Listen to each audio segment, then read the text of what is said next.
গুরুতর অসুস্থ সৌমিত্রিষা কুণ্ড, এবার পুজোয় বের হওয়া হচ্ছে না। বিস্তারিত জানতে ভিডিওটি দেখুন।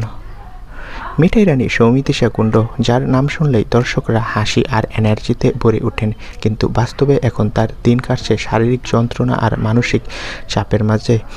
সম্প্রতি এক ভিডিওতে খোলাখুলি জানালেন, এত শারীরিক সমস্যা যে দাঁড়িয়ে থাকতে পারছেন না, কাজ তো দূরের কথা, এই কষ্টের মধ্যেই তিনি খুঁজে বেড়াচ্ছেন মানসিক শান্তি। হাঁটতে পারছেন না ঠিকমতো।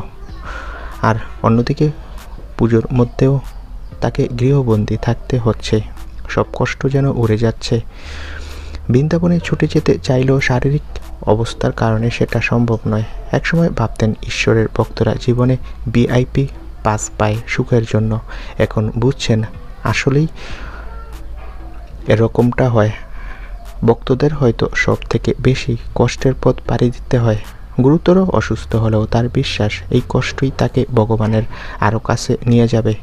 তো বন্ধুরা, তোমরা সবাই মিঠাই রানীর জন্য দোয়া করো, সে যাতে দ্রুত সুস্থ হয়ে আবারও ফিরতে পারে। ধন্যবাদ।